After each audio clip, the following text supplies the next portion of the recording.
আল্লাহ রসুলের বাহিনীর মধ্যে লোক মাত্র ছিল 313 জন। কতজন? 313 জন। আল্লাহ রসুল সাল্লাল্লাহু আলাইহি ওয়াসাল্লাম 313 জন নিয়ে রওনা হয়ে গেলেন। বদরের প্রান্তে যাবেন। আমার কামলি ওয়ালা নবী বদরের প্রান্তে যাওয়ার আগে সাহাবাই কেরামকে ডাক দিয়া বললেন, ও সাহাবাই কেরাম, আমরা মাত্র 313 জন। ওই দিকে তাকায় দেখো, কাফেরের সংখ্যা মাত্র 1000-এর চাইতে বেশি।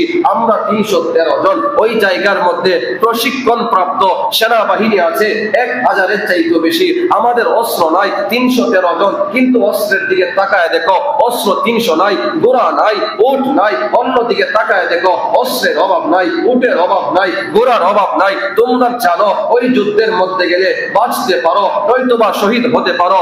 ও সাহাবাই কেরাম, তোমরা কি যুদ্ধের ময়দানে যাবে কিনা? আমি তোমাদেরকে জোর করব না। তোমরা যদি যেতে চাও আমি নবীর সঙ্গে যাইবা, আর যদি যেতে মন না চায় আমি নবীর কোনো অভিযোগ নাই, তোমরা থেকে যাও। ওই সাহাবীরা ডাক দিয়া বলল, ইয়া রাসূলুল্লাহ, ইয়া হাবিবাল্লাহ, আপনার জবান মোবারকের মধ্যে শুনেছি লা ইলাহা ইল্লাল্লাহ আনা মুহাম্মাদুর রাসূলুল্লাহ। আমরা পড়ে নিয়েছি লা ইলাহা ইল্লাল্লাহ মুহাম্মাদুর রাসূলুল্লাহ। ইয়া রাসূলুল্লাহ, যেই জবান কালিমার কথা বলেছে ওই কালিমাকে স্বীকার করে নিয়েছি, 360 মূর্তির পূজা বাদ দিয়ে ইয়া রাসূলুল্লাহ ইসলামকে গ্রহণ করেছি।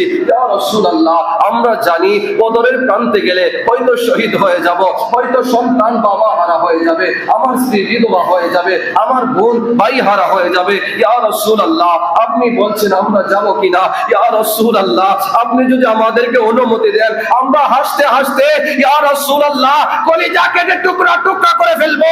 বদরের প্রান্ত কেন, হাসতে হাসতে আপনার জন্য জীবন দিয়া দিব। চিৎকার মেরে বলেন সুবহানাল্লাহ।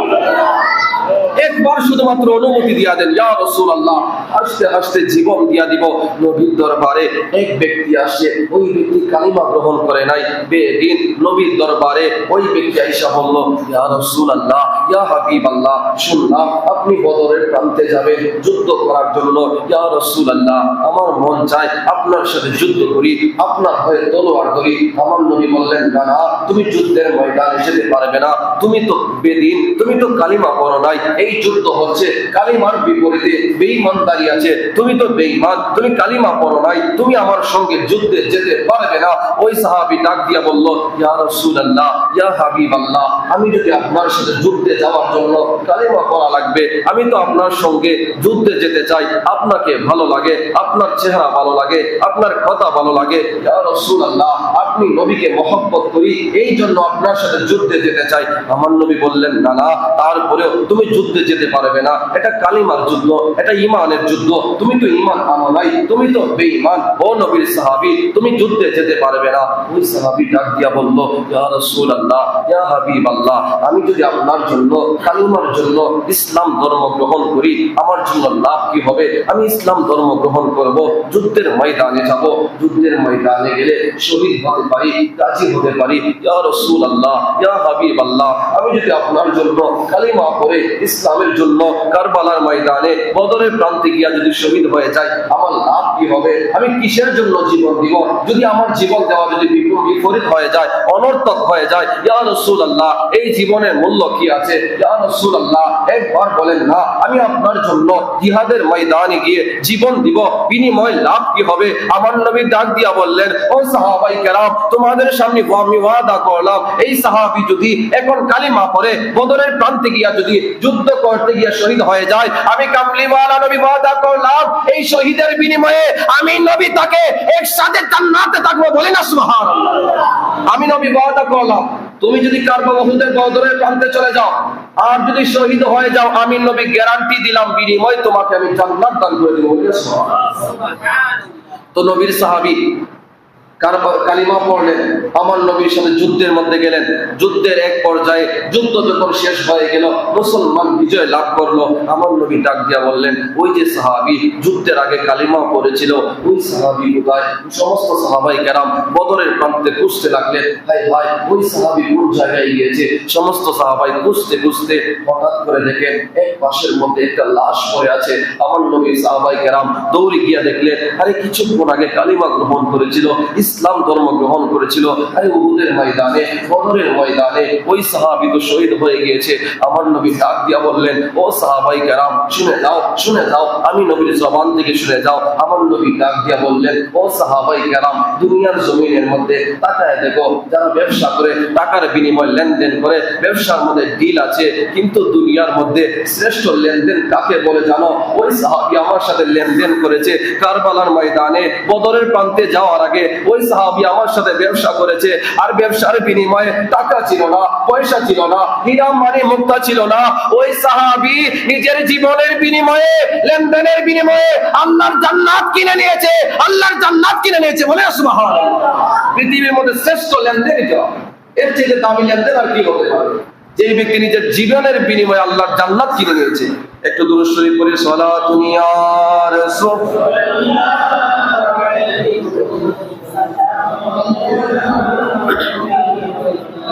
আলাইকুম, সালাতুন ইয়া রাসূলুল্লাহ আলাইকুম,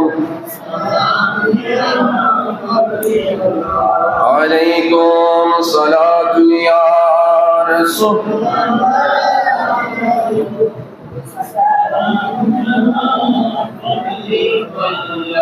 ও বদর বদর রে তুই কত ইজ্জতি, ইসলামের প্রথম যুদ্ধ হাবিব সেনাপতি, ইসলামের প্রথম যুদ্ধ হাবিব সেনাপতি।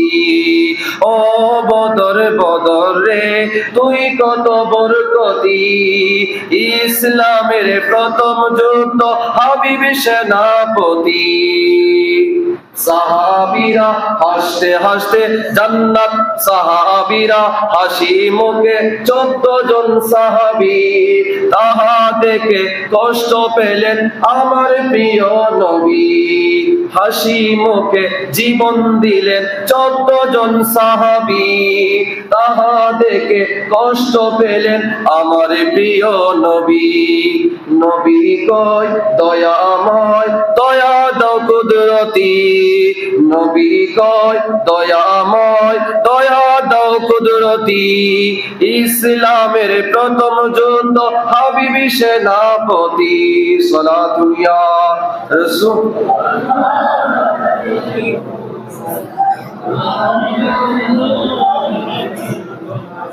আলাইকুম, সালাতুন ইয়া রাসূলুল্লাহ আলাইকুম, আলাইকুম সালাতুন ইয়া রাসূলুল্লাহ আলাইকুম সালাম। বদরের প্রান্ত যখন যুদ্ধ শুরু হয়ে যাবে, আল্লাহ রাসূলের দরবারে 2 জন সাহাবী আসেন। কয়জন? 2 জন না বলেন, যারা এখনো পূর্ণ বালেগ হয় নাই। ইয়া বলল, ইয়া রাসূলুল্লাহ, ইয়া হাবিবাল্লাহ, অনুমতি দেন, আমি যুদ্ধের ময়দানে যেতে চাই। আমার নবী বললেন, না না, তোমরা যুদ্ধের ময়দানে যেতে পারবে না, তোমাদের এখনো বয়স হয় না। তোমরা যখন বয়স হবে, পূর্ণ বালেগ হবে, তখন তোমরা যুদ্ধের ময়দানে যাবে। ওই সাহাবী 2 জন ডাক দিয়া বলল, ইয়া রাসূলুল্লাহ, না না, আমরা যুদ্ধের ময়দানে যেতে হবে। কেননা আমার নবী ডাক দিয়ে বলছেন, ও আমার সন্তানেরা, তোমরা ঘুমিয়ে থাকবে ঘরের মধ্যে আর কামলিওয়ালা নবী ইসলামের জন্য জীবন দিবেন, এটা তো হতে পারে না। কাল হাশরের ময়দানে তোমরা যখন যুদ্ধের ময়দানে শহীদ হবে, তোমরা যখন যুদ্ধের ময়দানে গাজী হবে, কাল হাশরের ময়দানে আমি আল্লাহর দরবারে দাঁড়িয়ে বলবো, ও মালিক পরওয়ারদিগারে আলম, দুনিয়াতে নামাজ পড়ি নাই, দুনিয়াতে রোজা রাখি নাই, দুনিয়াতে যে কাজগুলো করার কথা ছিল সেইগুলো করতে পারি নাই, কিন্তু আমি মা, শহীদের মা ছিলাম। বলি না সুবহানাল্লাহ। দুনিয়াতে শহীদের মা ছিলাম, গাজীর মা ছিলাম। 2টা সন্তানকে বদরের যুদ্ধের মধ্যে পাঠিয়ে দিলেন। আল্লাহ রাসূল সাল্লাল্লাহু আলাইহি ওয়াসাল্লাম ডাক দিয়ে বললেন, না না, তোমরা যুদ্ধের ময়দানে যেতে পারবে না। আমার নবীর দরবারে সাহাবীরা বলল, না না ইয়া রাসূলুল্লাহ, যুদ্ধের ময়দানে আমাদেরকে যেতে হবে। আমার নবী সাহাবীদেরকে ডাক দিয়ে বললেন, তাদেরকে মাফ দাও, যদিও বয়স হয় নাই, যদি হাইট লম্বায় যদি হয়ে যায়, তাদেরকে আমরা যুদ্ধের ময়দানে নিব। তো একজনের নাম ছিল মাআজ, আরেকজন আছে মুআজ। মাআজ এবং মুআজ 2 ভাই। তো বড় ভাই কি করল, যদিও বয়স কম, লম্বায় সে টিকে গেল। আল্লাহ রাসূল বলেন, তুমি যেহেতু বড়, তুমি যুদ্ধের ময়দানে যাইতে পারবা, তবে ছোট জন যাওয়ার সুযোগ নাই, বয়স হয় নাই। তো ছোট ভাই ডাক দিয়ে বলল, ইয়া রাসূলুল্লাহ, যদিও আমার বয়স হয় নাই, আমি ওই রকম বড় না, তবে আমি ছোট হতে পারি, কিন্তু আমার শক্তি কিন্তু বড়দের চাইতে বেশি। সুবহানাল্লাহ। আমার শক্তি বড়দের চাইতে বেশি, আমি দেখতে ছোট। একটা কৌশল করলো কি যুদ্ধের ময়দানে যাওয়ার জন্য। আমার নবী মুস্কি আসে, আমার নবী ডাক দিয়ে বললেন তোমার শক্তি বেশি, তাহলে ঠিক আছে তুমি তোমার বড় ভাইয়ের সাথে কুস্তি লড়াই করো। যেই ব্যক্তি কুস্তির মধ্যে লড়াইয়ের মধ্যে জিতবে ওই ব্যক্তি যুদ্ধের ময়দানে যাবে। দুই ভাইয়ের মধ্যে লড়াই শুরু হলো। তো ছোট ভাই বড় ভাই কানে কানে কয় ভাই তুই তো জানাস আমি তোর সাথে পারতাম না, তুই তো জানাস আমি তোর সাথে পারতাম না, তুই আমার আগে দুনিয়াতে আসছো, শক্তি বেশি, শরীরে বেশি, সব দিক নিয়ে তুমি আমার সাথে বড়, তোমার সাথে আমি লড়াই করে পারবো না, তবে তুমি দয়া করে আমার একটু জিতাই দিলা। সুবহানাল্লাহ। তুমি আমাকে একটু জিতাই দিলা, আমি যখন ধাক্কা দিব তুমি নিচে পড়ে যাইবা। তখন ছোট ভাইয়ের কথা বড় ভাই তো শুনছে যে দুই ভাই একসাথে যুদ্ধের ময়দানে যাবো, আমি তো অলরেডি টিকে গিয়েছি। তো ছোট ভাই ধাক্কা দিছে, বড় ভাই জমিনে পড়ে গেছে। সমস্ত সাহাবারা ভাই কি এত বড় ছোট বাচ্চা বড়দেরকে হারিয়ে দিল। তো সাহাবীরা বলল না না মানি না, আমার যুদ্ধ হবে, আবার লড়াই হবে। ছোট ভাই আবার ডাকতে বললো ভাই এবার যদি তুমি না পারো আর যুদ্ধ যেতে পারবো। বড় ভাই বলে চিন্তা করিস না, আমি তো আছি। ছোট ভাই আবার ধাক্কা দিয়েছে, ছোট ভাই বড় ভাই পড়ে গেছে। আমার নবী তাকায় তাকায় মুস্কি আছে, নবী তো জানে এক কৌশল করতেছে যুদ্ধের ময়দানে যাওয়ার জন্য। আমার নবী বলে ঠিক আছে তোমরা দুজন যুদ্ধের ময়দানে যাও, তবে তাদের সামনে যায় না, তোমরা এক পাশে থেকে যুদ্ধ দেখো। তোমরা তো যুদ্ধে তলোয়ার করার মতো শক্তি নাই, আর আমি যে তোমাদেরকে তলোয়ার দিব ওই তলোয়ারও আমার কাছে নাই। তো ওই দুই সাহাবী ডাক দিয়া বললো ইয়া রাসূলুল্লাহ, আমি জানি আপনার কাছে কোনো তলোয়ার নাই, কোনো অস্ত্র নাই, কোনো ঢাল নাই। ইয়া রাসূলুল্লাহ, ইয়া হাবিবাল্লাহ, তারপর আমাদের হাতে একটা তলোয়ার দেন না। আমার নবী ডাক দিয়া বললেন না না, তলোয়ার দেওয়া যাবে না, তলোয়ার দিলে দেখা যাবে তলোয়ার দিয়ে নিজেকে নিজে আঘাত করে ফেলবে, এত বড় তলোয়ার নিজে সামলাইতে পারবে না।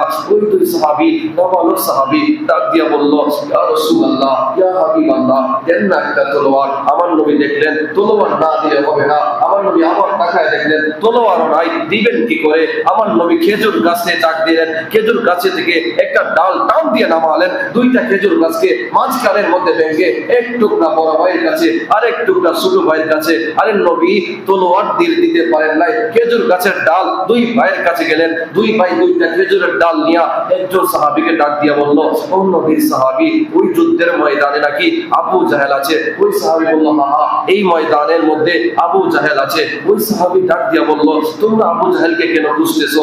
ওই দুই ভাই ডাক দিয়া বলল আমার মা বলেছে আবু জাহেল নাকি আমার নবীকে কষ্ট দিয়েছে, আবু জাহেল নাকি আমার নবীকে রক্তাক্ত করেছে। ও নবীর সাহাবী বলো না আবু জাহেল কোন জায়গায়? আমার মা বলে দিয়েছে। আরে যে আবু জাহেল আমার নবীকে কষ্ট দিয়েছে, ও আমার আদরের সন্তানেরা, আবু জাহেল যেন দুনিয়াতে বাঁচতে পারে নাই। ওই সাহাবী মুস্কি মুস্কি হাসে, আরে এই বাচ্চা কেমন করে আবু জাহেলকে আঘাত করবে? ওই সাহাবীরা ডাক দিয়া বলল আরে আপনি মুস্কি হাসেন কেন? তাকায় বলেন না আবু জাহেল কোন জায়গায় আছে? ওই সাহাবী ডাক দিয়া বলল ওই যে উটের উপর একজন বসে আছে, পাগড়ি মাথায়, বাবরি চুল, ওই ব্যক্তির নাম হচ্ছে আবু জাহেল। ওই দুই ভাই যুদ্ধের ময়দানে দৌড়ানো শুরু করে দিল। কাফেররা তাদেরকে আঘাত করে না, মনে মনে ভাবছে হয়তো তারা যুদ্ধে দেখার জন্য আসে। দুইটা বাচ্চা হাতের মধ্যে তলোয়ার নাই, খেজুরের ডাল নিয়ে যুদ্ধের ময়দানে দৌড়াইতেছে। কাফেররা তাদেরকে গুনায় ধরে না, সাহাবাই কেরামত তাদের চিন্তা করে না। ওই দুই সাহাবী তাকায় দেখলো খেজুর গাছ নিয়া, খেজুর গাছের ডাল নিয়া ওই আবু জাহেলের কাছে গেল। আবু জাহেল উটের উপর বসে আছে, ওই দুই সাহাবী দুই বাচ্চা খেজুরের ডাল দিয়ে বাড়ি দেয়। আবু জাহেলকে লাগ পায় না, আবু জাহেল উপরে বসে আছে, বাড়ি দেয় কিন্তু আবু জাহেল পর্যন্ত পৌঁছাইতে পারে না। ছোট ভাই ডাক দিয়া বলল বুদ্ধি বেশি, ও ভাই তুমি আমাকে কাঁধে নাও, তোমার কাঁধে উঠে আমি আবু জাহেলকে আঘাত করবো। বড় ভাই বলল ঠিক আছে। ওই ছোট ভাইকে কাঁধের মধ্যে নিল, ছোট ভাই খেজুরের ডাল দিয়ে একটা আঘাত করলো। আবু জাহেল চিৎকার মেরে বলল হাই হাই, আমাকে তোর আঘাত করলো কে? আবু জাহেলের সন্তান ডাক দিয়া বলল ও বাবা কি হয়েছে? ওই আবু জাহেল ডাক দিয়া বলল আমাকে খেজুরের ডাল দিয়ে বাড়ি দিয়েছে। ওই সন্তান ডাক দিয়া বলল যুদ্ধের ময়দানে আসে আর খেজুরের ডালে বাড়িকে এত আঘাত করছেন, এত চিৎকার করছেন, মনে হচ্ছে তলোয়ার দিয়ে আঘাত করছে। আবু জাহেল ডাক দিয়া বলল বাড়ি তো আমার ভুল হয়েছে, বাড়ি তো আমার ভুল হয়েছে, আমি না টের পাইছি কত বড় বাড়ি।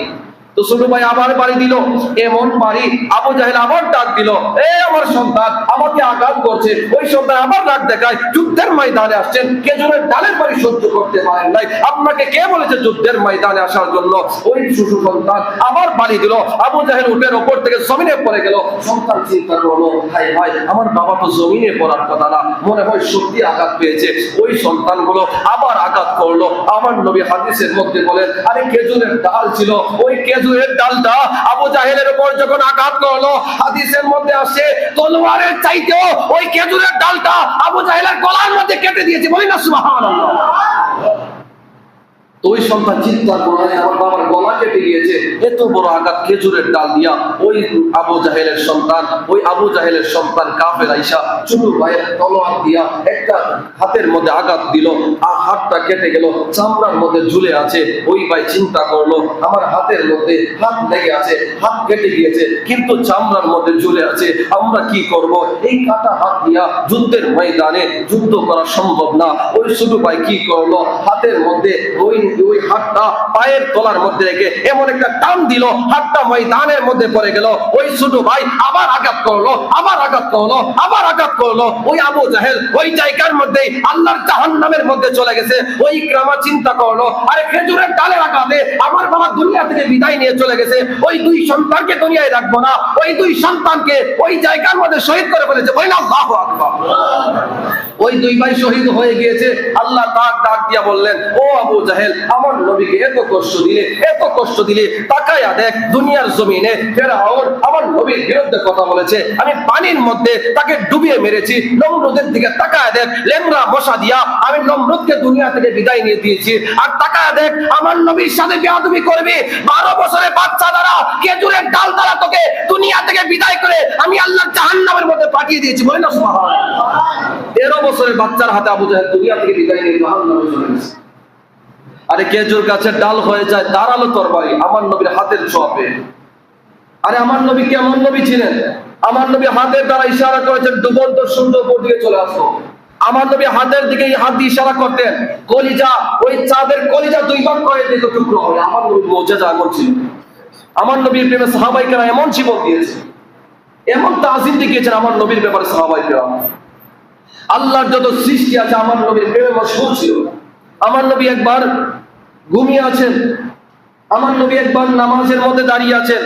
ওই আবু জাহেল চিন্তা করলো, হায় মুহাম্মদকে অনেক চেষ্টা করি কালিমার বিরুদ্ধে অবস্থান না নেওয়ার জন্য, কালিমা ছেড়ে দেওয়ার জন্য, কিন্তু মুহাম্মদ কালিমা ছাড়ে না। ওই আবু জাহেল চিন্তা করলো আমার মুহাম্মদকে ক্ষতি করতে হবে। ওই আবু জাহেল কি করলো? উটের পচা নারী বুড়িগুলো আমার নবীর মাথার উপর, আমার নবীর উপর ছাপিয়ে দিল। আমার আল্লাহ ডাক দিয়া বললেন, ইয়া রাসূলুল্লাহ, ইয়া হাবিবাল্লাহ, একবার হুকুম দেন আবু জাহেলকে দুনিয়া থেকে নিশ্চিহ্ন করে দিব। আমার নবী বললেন, না, ওই আবু জাহেল যদি দুনিয়া থেকে বিদায় নিয়ে চলে যায় আমি কালিমার দাওয়াত দিব কার কাছে? বললেন সুবহানাল্লাহ। এত আঘাত করেছে আমার নবী, তারপরে চেষ্টা করেছেন কালিমার দাওয়াত দেওয়ার। সেই আদর্শ কি আজকে আমাদের মধ্যে আছে? একজন একটা গালি দিলে আমরা তলোয়ার নিয়ে যাই তাকে আঘাত করার জন্য। সে আমার রক্তের ভাই লাগে সেটাও আমরা চিন্তা করি না। অনেক জায়গার মধ্যে তাকায় দেখবেন ভাইকে হত্যা করে ফেলছে, ভাইকে জবাই করে ফেলে, সন্তান তার বাবাকে জবাই করে ফেলে। আমার কোন দুনিয়ার মধ্যে আছে? এই হিংসা, অহংকার, এইগুলো আমাদের ভিতরের মধ্যে এমন ভাবে চেপে আছে। কিভাবে কারো ক্ষতি করা যায়, কিভাবে আরেকজনের ধ্বংস করা যায়, ওইটাই চিন্তা করি সবসময়।